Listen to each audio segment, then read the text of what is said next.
Hello everyone, good evening और welcome to learning Arjun. सभी लोगों का स्वागत है हमारे चैनल पे। और मैं आप लोगों को ज्योग्राफी आज स्टार्ट करने वाला हूँ क्लास 9 का, और इसकी प्लेलिस्ट बनती जाएगी धीरे धीरे, है ना। टाइम टू टाइम इसको अपलोड करता जाऊँगा। कोशिश ये करूँगा कि आपके अल्टरनेट वे में इसको अपलोड करूँ, लेकिन टाइम के अकॉर्डिंग मैं अपलोड करूँगा, ठीक है ना। तो देखो, सबसे पहले हमारा चैप्टर 1 है। चैप्टर 1 हमारा क्या है? India size and location.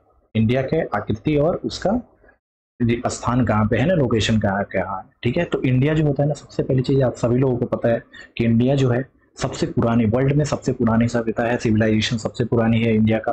दूसरा, ओवर पास्ट 5 डिकेज, मतलब पास्ट मतलब पिछले 5 सालों में क्या क्या प्रोग्रेस हुआ है, ठीक है ना। तो इंडिया ने क्या हुआ, मल्टी फेस्टेड सोशल इकोनॉमिक प्रोग्रेस किया है। मतलब इंडिया ने अलग अलग फील्ड में उन्होंने अपना इम्प्रूवमेंट किया है या डेवलपमेंट किया है। क्या क्या किया है? India made the remarkable advance in, किस में किया है जरा बताओ। एग्रीकल्चर के फील्ड में, इंडस्ट्री के फील्ड में, टेक्नोलॉजी के फील्ड में, और ओवरऑल इकोनॉमिक डेवलपमेंट। तो ये तीनों तो पिलर ही है। एग्रीकल्चर को क्या माना जाता है, आप लोग सब जानते ही हो। एग्रीकल्चर क्या है हमारा? ये क्या है? Pillar, pillar of Indian economy, Indian economy, ठीक है ना। ये क्या होता है हमारे भारतीय अर्थव्यवस्था का, क्या माना जाता है? स्तंभ माना जाता है ये, ठीक है ना। याद रखना, भारतीय अर्थव्यवस्था का क्या माना जाता है? ये स्तंभ माना जाता है। कौन? भारतीय अर्थव्यवस्था, अर्थव्यवस्था का स्तंभ माना जाता है, ठीक है ना। याद रखना। फिर बोल रहा है इंडस्ट्री। अच्छा, इंडस्ट्री जो होता है हमारा मैन्युफैक्चरिंग सेक्टर के अंदर आता है। इंडस्ट्री जो होता है हमारा, ये क्या होता है बताओ? मैन्युफैक्चरिंग सेक्टर होता है। तो ये मैन्युफैक्चरिंग है, तो यहाँ से क्या हो जाएगा? ये प्रोडक्शन में हेल्प करता है हमारा।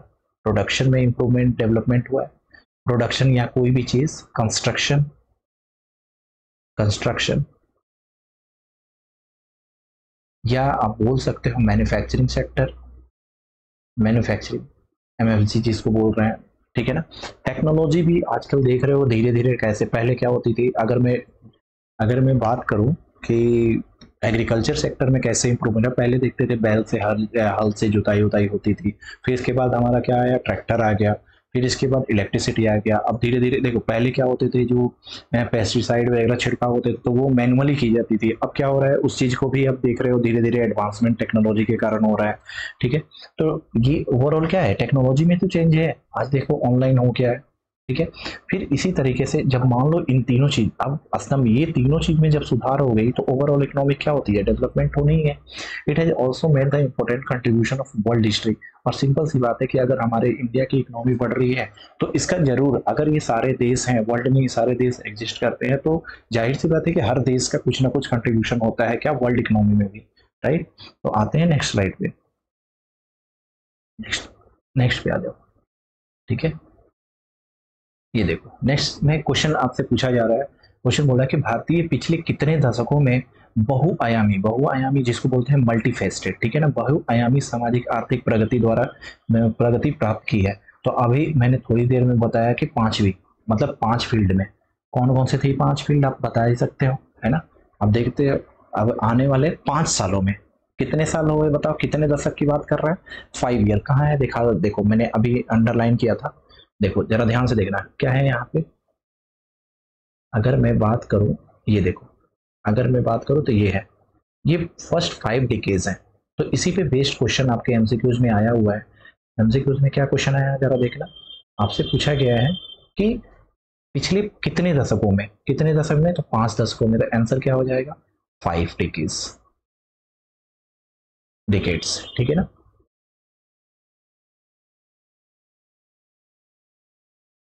है ना, 5 दशकों में, राइट। नेक्स्ट देखते हैं। नेक्स्ट क्वेश्चन है, बोल रहा है कि which of the following field India progress during the last 5 year. तो सिंपल सी बात है, एग्रीकल्चर में तो हुए था ही, इंडस्ट्री भी है, टेक्नोलॉजी भी है। तो ये तीनों के तीनों है, इसलिए option number D is your right answer, यानी ये चारों में। तो इससे क्या होता है कि ओवरऑल इकोनॉमी में भी क्या हुआ, डेवलपमेंट हुआ। Overall economy of world, economy of world ये भी क्या हो गई, इम्प्रूव हो गई, है ना। और बाइलिंगुअल में यहाँ पे एमसीक्यू डाल रहा हूँ, ठीक है ना। आगे बढ़ते हैं। अब देखो नेक्स्ट क्या है, आपसे बोल रहा है कि इंडिया और साइज ऑफ लोकेशन में बोल रहा है कि India is vast country. India is vast country से सभी को पता है कि इंडिया जो है एक विशाल विशाल देश है, या पूरी तरह से उत्तरी गोलार्ध में। उत्तरी गोलार्ध किसको बोलते हैं, अगर मान लो मेरे पास ये एक ग्लोब है, ग्लोब में ये हमारे क्या होती है, विषुवत रेखा। तो ऊपर वाली जो होती है ना, ऊपर वाला क्या होता है, ये होता है नॉर्दर्न हेमिस्फीयर, जिसको हम लोग क्या बोलते हैं, और नीचे का क्या होता है, साउदर्न हेमिस्फीयर, जिसको हम लोग दक्षिणी गोलार्ध बोलते हैं, इसको दक्षिणी गोलार्ध। और ऊपर वाले को क्या बोलते हैं, उत्तरी गोलार्ध, उत्तरी गोलार्ध। अभी आगे देखेंगे हम लोग, ठीक है ना, उत्तरी गोलार्ध। ठीक है। भारत हमेशा कहाँ है बताओ, उत्तरी गोलार्ध में स्थित है। वर्ल्ड के ग्लोब में अगर देखा जाए तो वर्ल्ड के ग्लोब में हमारा इंडिया कहाँ पे है, उत्तरी गोलार्ध में, उत्तरी गोलार्ध में है यहाँ पे, है ना। अगर मैं बोलूँ तो यहाँ पे है हमारा इंडिया, ऐसे, तो इंडिया हमारा ऐसे, ठीक है ना। ये हमारा उत्तरी गोलार्ध में लाई करेगा, ठीक है ना। बोल रहे हैं कि भारत का मुख्य विभाग निम्नलिखित अक्षांशों और देशांतर के बीच में फैला हुआ है। इंडिया का अगर क्वेश्चन आपसे पूछा जाएगा कि इंडिया का जो मुख्य भूभाग है, इंडिया का आपसे पूछा जाएगा कि भारत का मुख्य भूभाग कहाँ पे स्थित है, तो आप बोलोगे कि उत्तरी अक्षांशों और देशांतर, मतलब वो है अक्षांश और देशांतर दोनों के बीच में।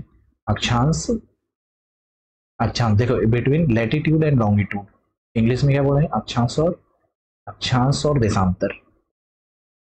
और देशांतर के बीच स्थित है। ये आंसर हो जाएगा आपका, पेपर में पूछा जा सकता है, आपसे पूछा जाएगा कि इंडिया का लोकेशन कहाँ है, तो आपका आंसर क्या होगा, नॉर्दर्न हेमिस्फीयर, नॉर्दर्न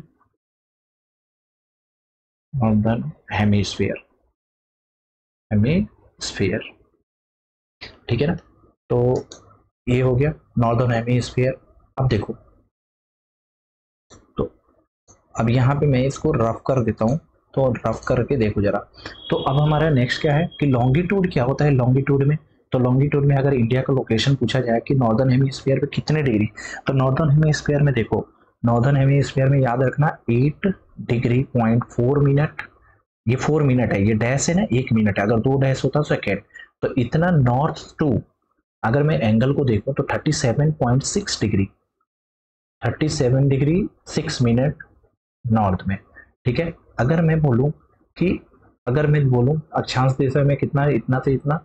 नेक्स्ट, अगर मैं बोलूं लॉन्गिट्यूड की, अगर मैं बात करूं तो लॉन्गिट्यूड में आपका कितना है बताओ, लॉन्गिट्यूड में 68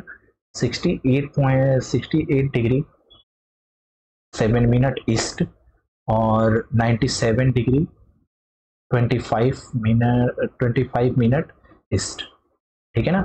इतना से इतना इसका एक्सटेंशन है, याद रहेगा, यहां से इधर। तो बोल रहा देशांतर रेखा, देखो हमेशा याद रखना कि लैटिट्यूड में हम नॉर्दर्न हेमिस्फीयर को देखेंगे, मतलब नॉर्थ के साइड में एंगल मेजर करेंगे। और अगर मैं लॉन्गिट्यूड की अगर बात करूं तो लॉन्गिट्यूड में हम लोग ईस्ट टू वेस्ट देखते हैं, तो ईस्ट में हमारा कितना है बताओ, याद रखना। देखो ईस्ट वाले भाग में हमेशा याद रखना कि देखो, याद रखने का तरीका सुनो यार, इसका कर्सर दिखता नहीं है ना, बहुत बुरा। देखो जब याद रखने का तरीका, यहाँ पे क्या है 8.4 है, ठीक है ना, और ये कितना है 68 डिग्री, देख रहे हो इसकी वैल्यू बड़ी है, यहाँ पर भी ये देख लो वैल्यू बड़ी है। तो बस याद क्या रखना है, 8, ये 68.7, यहाँ पे क्या है 8.4, तो ये वैल्यू छोटी होती है। नॉर्दर्न में क्या होता है, एंगल छोटा होता है, और ईस्ट में एंगल हमारा क्या होता है, बड़ा होता है। बस याद रखना, जब हम लोग लॉन्गी लैटिट्यूड की बात करेंगे, अगर अक्षांश की बात करें तो नॉर्दर्न हेमिस्फीयर, और नॉर्दर्न हेमिस्फीयर का एंगल देखेंगे, और लॉन्गिट्यूड की बात करेंगे तो ईस्टर्न का देखेंगे, ठीक है ना। ये कितना होता है 68 डिग्री 7 मिनट, 3 बार आप लोग बोल देना 68 डिग्री 7 मिनट, और ये कितना होता है 27.25 97 डिग्री 25 मिनट ईस्ट, याद रहेगा। नेक्स्ट देखो, मैं बात करूं, अब आ जाते हैं क्वेश्चन पे। क्वेश्चन हमारा क्या है, क्वेश्चन हमारा ये कह रहा है कि भारत का मुख्य भूभाग किन अक्षांशों के बीच में स्थित है। तो अक्षांश और देशांतर अभी बताया था मैंने, तो 8 डिग्री। तो अक्षांश की अगर मैं बात करूं, लैटिट्यूड की,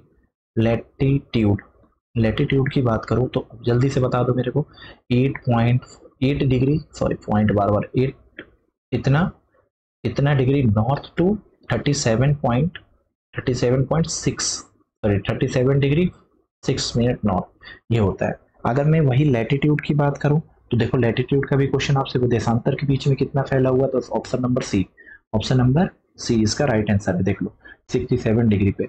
और अगर मैं पूछूं कि भारत किस गोलार्ध में है, तो आपको देखो यहाँ पे आंसर, अभी थोड़ी देर पहले आपको बताया था कि भारत हमारे किस गोलार्ध में है, तो भारत हमारे जो है किस गोलार्ध में है, नॉर्दर्न हेमिस्फीयर, नॉर्दर्न हेमिस्फीयर, ठीक है ना, नॉर्दर्न हेमिस्फीयर में, राइट। तो ये था हमारा क्या, इसके रिलेटेड क्वेश्चन। अब ये इंग्लिश मीडियम वालों के लिए ये है हमारे पास सामने खुला हुआ, आंसर नोट कर लेना आप लोग कॉपी में, ठीक है। तो ये था हमारा नॉर्दर्न हेमिस्फीयर। अब नेक्स्ट देखो, नेक्स्ट की अगर मैं बात करूं कि अगर मैं बात करूं कि ट्रॉपिक ऑफ कैंसर, सिंपल सी बात है, अगर मैं बोलूं ट्रॉपिक ऑफ कैंसर, तो ट्रॉपिक ऑफ कैंसर का एंगल पूछा जाता है, तो ये वेरी वेरी इंपॉर्टेंट, 23 मतलब 23 डिग्री 30 मिनट नॉर्थ, 23 डिग्री 30 कितना होता है बताओ, 23 डिग्री, जिसको 23.5 डिग्री बोलते हैं ना, 23 डिग्री 30 मिनट नॉर्थ में इतना आकार के रेखा ये है, ठीक है ना। अक्षांश में लगभग 2 बराबर भागों में विभाजित करता है किसी भी ग्लोब को, ये कितने पार्ट में डिवाइड करता है, 2 बराबर।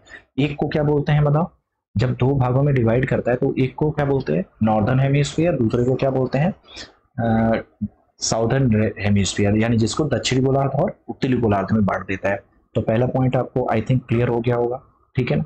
सेकंड पॉइंट ये बोल रहा है कि to the south east of the mainland lie the Andaman Nicobar in the Bay of Bengal.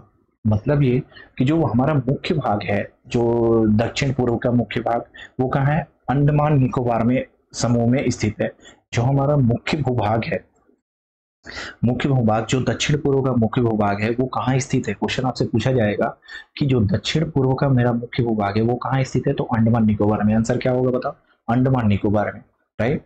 जो साउथ ईस्ट का जो हमारा मेन लैंड है वो कहाँ स्थित है, अंडमान निकोबार में, ठीक है, अंडमान निकोबार में। अब ये अंडमान निकोबार कहाँ है, अंडमान निकोबार कहाँ है बताओ, बंगाल की खाड़ी में। अंडमान निकोबार कहाँ पे बताओ, बंगाल की खाड़ी में है मेनलैंड। ये कहाँ, Andaman Nicobar Iceland, Andaman Nicobar Iceland, island की बात करेगा। तो देखो मैं फिर से एक बार समराइज करता हूँ। सबसे पहली चीज, पहला क्वेश्चन आपने पहले पॉइंट से क्या सीखा, Tropic of Cancer. Tropic of Cancer कितना होता है, ट्रॉपिक ऑफ कैंसर का जो एंगल होता है ग्लोब में कितना होता है, तो आप बोलोगे 23 डिग्री 30 मिनट नॉर्थ, ठीक है। लेकिन जब मैं पूछूं कि आप ये कितने भागों में बांटता है, तो 2 भाग में, 2 भाग के नाम बताओ, तो साउदर्न हेमिस्फीयर, नॉर्दर्न हेमिस्फीयर, ठीक है। अगर मैं दूसरा पॉइंट की अगर बात करूं तो आपसे पूछा जाएगा कि साउथ ईस्ट में जो मेनलैंड है, मेनलैंड मतलब मुख्य भूभाग, मुख्य भूभाग है, वो कहाँ पे है, तो कौन से आइलैंड पे है, तो आप बोलोगे अंडमान निकोबार आइलैंड। वो अंडमान निकोबार आइलैंड कहाँ पे है, तो आप बोलोगे बे ऑफ बंगाल में, राइट। अब आ जाते हैं साउथ ईस्ट में। तो ये साउथ ईस्ट था। अब साउथ वेस्ट की अगर मैं बात करूं तो साउथ वेस्ट जो होता है लक्षद्वीप आइलैंड, जो अरेबियन सी में है, ये कहाँ पे है, अरब सागर में है, ठीक है ना। याद रखना कि जो हमारा दक्षिण पूर्व, वेरी इंपॉर्टेंट ये वाला पॉइंट, कि दक्षिण पश्चिम में जो मेनलैंड है वो कहाँ पे है, जो हमारा मुख्य भूभाग है वो कहाँ पे है मेनलैंड, तो आप बोलोगे लक्षद्वीप समूह में है। कहाँ पे है बताओ, दक्षिण पश्चिम लक्षद्वीप में। और दक्षिण पश्चिम की अगर जब भी बात की जाएगी तो अरेबियन सी आएगा, ठीक है ना, याद रखना। आपको पता है ये इंडियन ओशियन जो था, जब हमारा इंडिया ऐसे बटा तो एक तरफ बंगाल आ गया, ठीक है ना, बंगाल, बे ऑफ बंगाल, ठीक है, और एक तरफ आ गया अरेबियन सी। एक तरफ क्या हो गया बताओ, अरेबियन सी, अरेबियन सी। मतलब जो इंडियन ओशियन है उसी को वो बांट दिया था, है ना। नीचे का जो साउथर्न पार्ट है तो वो क्या बांट दिया था बताओ, 2 भागों में बांट दिया था। किसको, इंडियन ओशियन को। कितने भागों में बांटा, 2 भागों में, अरेबियन और बे ऑफ बंगाल, ठीक है। अब यहाँ देखो, अब यहाँ पे चेक करना है कि यहाँ पे देखा, इन द्वीपों को स्थित और विस्तार का पता मानचित्र में एटलस में लगाए। अब देखो इसका क्या करना है, मैप में, आपको मैप से भी आप देख सकते हो, मैप में आप जाना और वहां पे देख सकते हो, ठीक है ना। आ जाते हैं नेक्स्ट पे। देखो अब आ गए क्वेश्चन पे, हम क्वेश्चन पे आ गए। तो अभी मैंने जो क्वेश्चन बताया वो मैंने अभी बोला था क्या, कि इंडिया जो होता है 2 इक्वल पार्ट में बांटता है उसे क्या कहते हैं। तो सबसे पहली चीज कि जो 2 इक्वल पार्ट में बांटता है उसको ट्रॉपिक ऑफ कैंसर कहते हैं। और ट्रॉपिक ऑफ कैंसर का जो एंगल होता है 23 डिग्री 30 मिनट नॉर्थ। कितना होता है बताओ। ट्रॉपिक ऑफ कैंसर पे सबसे ज्यादा गर्मी लगती है, इतना याद रखना कि हीट सबसे ज्यादा होता है यहाँ पे, हीट सबसे ज्यादा प्रोड्यूस होता है यहाँ पे, बहुत गर्मी लगती है, टेम्परेचर ज्यादा होता है, ठीक है ना, टेम्परेट जोन में आता है ना, टेम्परेचर यहाँ पे क्या होता है, बहुत ज्यादा होता है, ये भी याद रखना। तो हिंदी वाले ये देख लेंगे, हिंदी वाले, ठीक है, और इंग्लिश वाले इधर से। तो हिंदी वाले नेक्स्ट देखो, the Andaman Nicobar island, Andaman Nicobar island located in, कहाँ पे है, तो सिंपल सी बात है, अंडमान निकोबार आइलैंड, इसके बारे में देख लेते हैं। अंडमान निकोबार आइलैंड ये क्या होता है, साउथ ईस्ट की बात कर रहा है, साउथ ईस्ट में इसका मेनलैंड क्या है, साउथ ईस्ट में ये किसका है, मेनलैंड यहाँ पे है, मेनलैंड, ठीक है ना, मेनलैंड यानी मुख्य भूभाग जो है हमारा साउथ ईस्ट में है इसका। और ये कहाँ पे पड़ता है, बे ऑफ बंगाल में पड़ता है, ठीक है। इंडियन ओशियन तो होगा नहीं, अरेबियन सी, अरेबियन सी तो हमारा किस में आ जाता है, साउथ वेस्ट में आ जाता है ना, साउथ वेस्ट अभी पढ़ाया था, अभी आएगा question. Where is the Lakshadweep, तो ये क्या है, अरेबियन सी में। अरेबियन सी की अगर मेनलैंड की बात करूं, मेनलैंड की बात करूं यानी मुख्य भूभाग की बात की जाए, तो मुख्य भूभाग इसका कहाँ पे होता है बताओ, साउथ वेस्ट, साउथ वेस्ट, ठीक है ना, याद रहेगा। नेक्स्ट आते हैं, अब आगे ये देख लो जरा ध्यान से, अब मैं कुछ बातें बताने जा रहा हूं। तो इस ग्लोब में जरा ध्यान से देखना कि लैटिट्यूड और लॉन्गिट्यूड कैसे देखते हैं, लैटिट्यूड लॉन्गिट्यूड, अभी इसका मैं तुरंत विस्तार बता देता हूँ।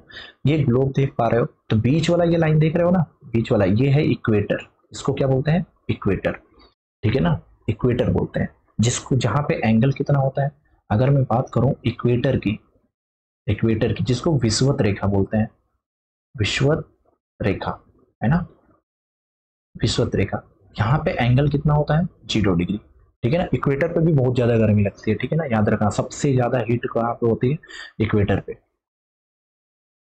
अब यहाँ आगे बढ़ते हैं, ये 0 डिग्री पे हो गया, 0 डिग्री। अब इसके बाद ऊपर बढ़ जाते हैं तो ये ट्रॉपिक ऑफ कैंसर आता है, इसके ऊपर हमारा ट्रॉपिक ऑफ कैंसर, फिर इसके बाद चले जाते हैं ऊपर बढ़ते जाते हैं।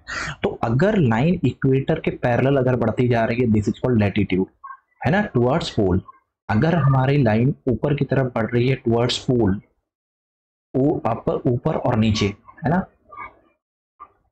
टुवर्ड्स पोल, पोल की तरफ अगर लाइन पैरेलली बढ़ रही है, ठीक है ना, और ये क्या होता है, एक सर्कुलर प्लेन होता है, सर्कुलर प्लेन यानी लेवल्ड वाइज ऊपर की तरफ बढ़ रही है, देख रहे हो, लॉन्गिट्यूड में ऊपर की तरफ बढ़ रहा है, इसको लैटिट्यूड बोलते हैं, ठीक है ना। अगर लॉन्गिट्यूड की बात करूं तो लॉन्गिट्यूड क्या होता है बताओ, साउथ से ईस्ट की तरफ, देख रहे हो, ऐसे ऐसे बढ़ता है, ऐसे ऐसे, देख रहे हो ना, ये पूरा गोलाई में, ठीक है ना, इसको बोलते हैं लॉन्गिट्यूड। लॉन्गिट्यूड ये कैसे चलता है बताओ, ऐसे, देख लो लॉन्गिट्यूड का डायग्राम। अभी आगे बढ़ते हैं, यहाँ पे देखोगे, देखो अब आ जाओ यहाँ पे फीचर क्या क्या है। डायरेक्शन की अगर मैं बात करूं, लॉन्गिट्यूड, लैटिट्यूड जिसको अक्षांश और इसको देशांतर बोलते हैं, याद रखना। अगर मैं बात करूं डायरेक्शन की यानी दिशा की बात की जाए, दिशा की अगर बात करूं तो ईस्ट एंड वेस्ट हॉरिजॉन्टली, आप देख पा रहे हो हॉरिजॉन्टल में है, यहाँ देखो ये क्या है, हॉरिजॉन्टल है कि नहीं, ये हॉरिजॉन्टल है कि नहीं, देखो, ठीक है ना, तो ये हॉरिजॉन्टली बढ़ रहा है,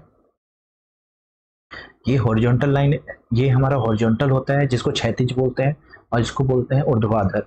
तो ये हमारा क्या है, ऊपर की तरफ जो हमारा वर्टिकल होता है, वर्टिकल हमारा ये कौन होता है बताओ, लॉन्गिट्यूड, लॉन्गिट्यूड, ठीक है ना। और पैरेलल जो होता है मतलब हॉरिजॉन्टल जो होता है, हॉरिजॉन्टल, वो कौन होता है बताओ, लैटिट्यूड, जिसको अक्षांश बोलते हैं, लैटिट्यूड, ठीक है ना। आगे बढ़ते हैं, देखो जरा, फिर इसके बाद बातें आती है नॉर्थ टू साउथ, नॉर्थ से साउथ बढ़ता है, ये ईस्ट एंड वेस्ट में मूव करता है, और ये vertically north to south.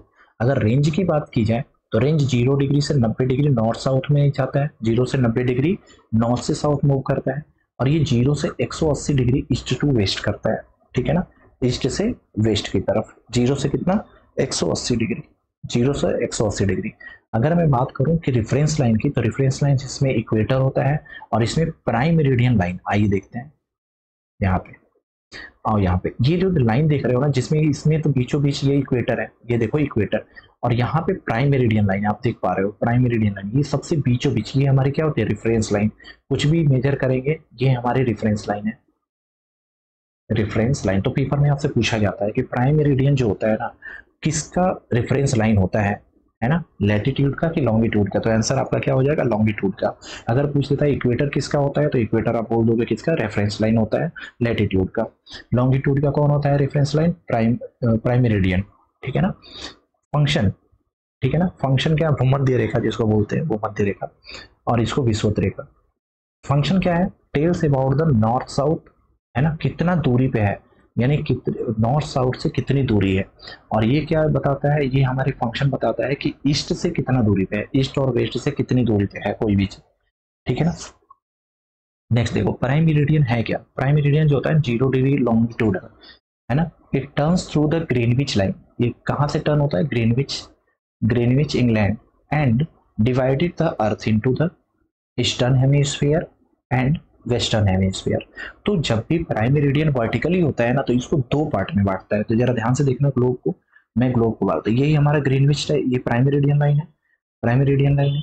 Prime meridian में ये ईस्ट पार्ट होता है, ये वेस्ट पार्ट होता है, तो ये दो भागों में बांटता है। लेकिन अगर मैं लैटिट्यूड की बात करूं तो ऐसे है, इक्वेटर हमारा डिवाइड करता है, तो इक्वेटर के ऊपर हमारा कौन सा आ जाता है, नॉर्दर्न हेमिस्फीयर, और नीचे आ जाता है साउदर्न हेमिस्फीयर, जिसको दक्षिणी गोलार्ध, और ऊपर वाले को उत्तरी गोलार्ध। तो नोट क्या है, longitude line meet at the pole, not parallel, है ना। जो लॉन्गिट्यूड होता है ये मिलता तो है पोल पे, लेकिन ये पैरेलल नहीं होते हैं, ठीक है ना, याद रखना, पैरेलल नहीं होते हैं। लैटिट्यूड पैरेलल होता है, लेकिन लॉन्गिट्यूड पैरेलल नहीं होता है। आइए इधर देखते हैं। फिर अगर बात आ जाती है इक्वेटर की, तो इक्वेटर 0 डिग्री होता है, ये डिवाइड करता है साउदर्न हेमिस्फीयर, नॉर्दर्न हेमिस्फीयर, अभी बताया मैंने, नॉर्दर्न और साउदर्न हेमिस्फीयर। पोल से अगर बात करूं तो ये 90 डिग्री मूव करता है, 90 डिग्री साउथ में मूव करता है। अगर इंपॉर्टेंट की बात करें तो ट्रॉपिक ऑफ कैंसर 23.5 डिग्री यानी 23.5 डिग्री से नॉर्थ, ठीक है, डिग्री में बात कर रहे हैं। लेकिन अगर मिनट में बात करें तो ये कितना हो जाएगा, 23 डिग्री 30 मिनट नॉर्थ, ठीक है ना, ऐसे लिखेंगे, ठीक है। और ट्रॉपिक ऑफ कैप्रिकॉन, है ना, मकर रेखा, ठीक है ना, कर्क रेखा, और इसको बोलते हैं मकर रेखा, देख रहे हो ना। ट्रॉपिक ऑफ कैप्रिकॉन को हम क्या बोलते हैं, मकर रेखा, जो कितना होता है साउदर्न हेमिस्फीयर में जो होता है उसे मकर रेखा कहते हैं, जो कितना 23 डिग्री 30 मिनट साउदर्न में, यानी साउथ में, ध्यान से सुनना यहाँ पे। हाँ बनाओ, हाँ यहाँ देखो, यहाँ ऊपर में देखना, ये हमारा इक्वेटर है, इक्वेटर में ये हमारी डिग्री है 23 डिग्री 30 मिनट का, ठीक है। और नीचे वाली लाइन है ये 23 डिग्री 30 मिनट का साउदर्न है। तो ये हमारा होता है मकर रेखा, नीचे वाली मकर रेखा होती है, जिसको हम लोग ट्रॉपिक ऑफ कैप्रिकॉन कहते हैं, और ऊपर वाले को ट्रॉपिक ऑफ, अच्छा, उसके ऊपर जो लाइन होती है, ऊपर वाली लाइन, अभी मैं इसको ग्लोब में भी दिखा दूंगा, उसको बोलते हैं आर्कटिक सर्कल, और नीचे वाले को अंटार्कटिक सर्कल, मतलब, और ऊपर साउदर्न में चले जाएंगे तो अंटार्कटिक आ जाएगा, ऊपर आ जाएगा तो आर्कटिक आ जाएगा, ठीक है ना। आ जाओ जरा, मैं इसको ग्लोब में दिखाता हूँ आपको, देखो यहीं पे दिखाता हूँ मैं आपको। अगर मैं दिखाऊं यहाँ पे क्लियर करके, तो जरा ध्यान से देखते जाना, आपको लाइन इंडिकेट करने जा रहा हूं मैं। ये तो आपको, ये तो इक्वेटर है क्या, ये देखो, ये है हमारा ट्रॉपिक ऑफ कैंसर,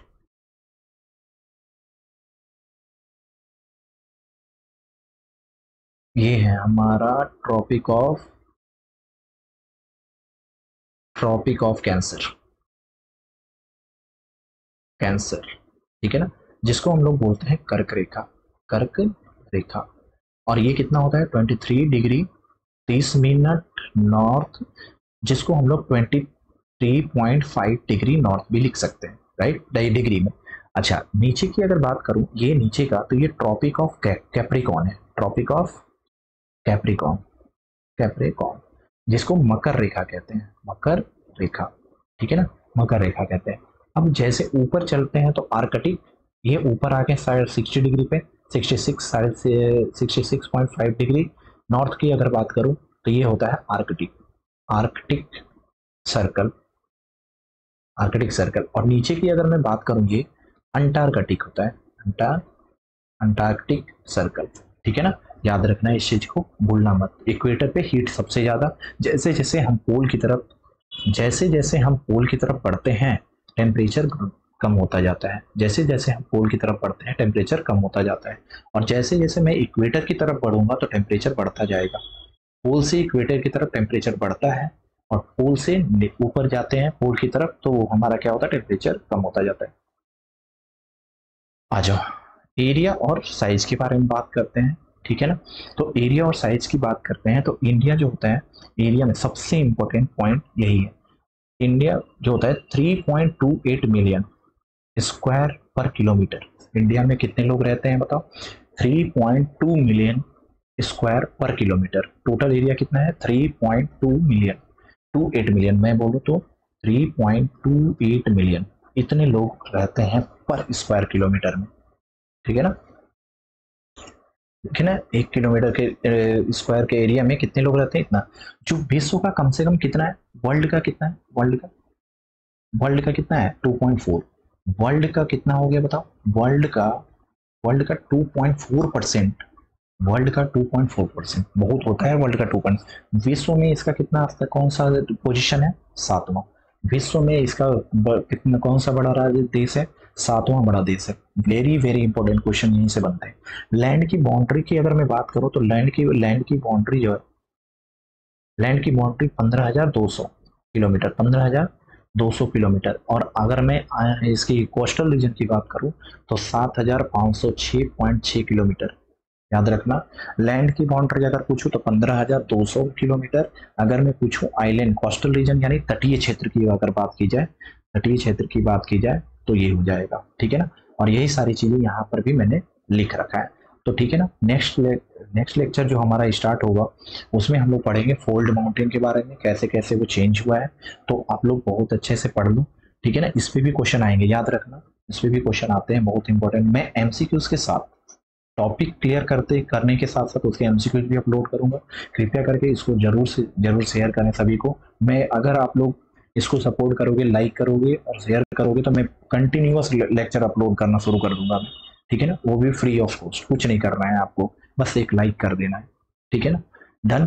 तो मैं आज का लेक्चर यहीं पे खत्म करता हूँ। दूसरा लेक्चर में बताऊंगा क्या, दूसरे लेक्चर हमारा जो स्टार्ट होगा वो होगा क्या हमारा, दूसरे लेक्चर में हम ये पढ़ेंगे कि क्या क्या वहाँ पे एक्सटेंशन क्या हुआ, ठीक है ना। जैसे हम लोग ये पढ़ेंगे ज्योग्राफिकल फीचर के बारे में पढ़ेंगे, ठीक है ना। ज्योग्राफिकल फीचर पढ़ेंगे, फिर कौन सा पोजीशन है, ये सारी चीज़ें पढ़ेंगे। फोल्ड माउंटेन के बारे में थोड़ा जान लेंगे, ठीक है ना। तो हमारा आज का क्लास यहीं तक रहता है, ठीक है। तो thank you so much for watching, जो देखेंगे बच्चे, और उम्मीद करता हूँ कि आप लोगों को अच्छा लगेगा। अगर लाइक करोगे तो थोड़ा मोटिवेशन मिलेगा, right. Thank you so much.